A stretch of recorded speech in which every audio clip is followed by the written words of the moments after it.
இதை செய்யணும் அப்படின்றதுக்காக என்னையும் ஒரு ஆட்கொண்டு எங்கே இருந்தவன என்ன கேட்டுட்டு வந்து இந்த அர்ச்சனை பண்ணவும், இந்த கோயிலை பார்க்கவும், இந்த வராகி பூஜை கொண்டுட்டு வரணும், இந்த விளக்கு பூஜை நடக்கணும்னு வச்சிருக்கிறாங்களா, எல்லாருக்கும் நல்லது நடக்கிறதுக்காக தான் வந்திருக்கேன்.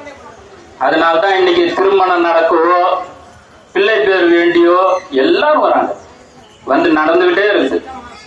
வேண்டுதல் மனமாற வேண்டனாதான் அங்க நடக்கும்.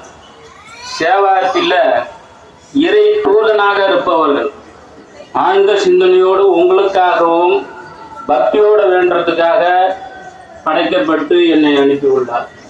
அதனால மற்ற தெய்வங்கள்ட்ட எப்படியோ வாராகிட்ட கரெக்டா இருக்கணும். கரெக்டா இருந்தாதான் அவ வச்சு அழகு பார்ப்பா. இன்னைக்கு வாராகி அழகு பார்க்குற அளவுக்கு எங்களை கொண்டு வந்துருக்கான். இல்லாட்டி நான் ரைஸ் மில்ல அரைச்சிட்டு இருந்தோம். கலஸ்கர தோஷம்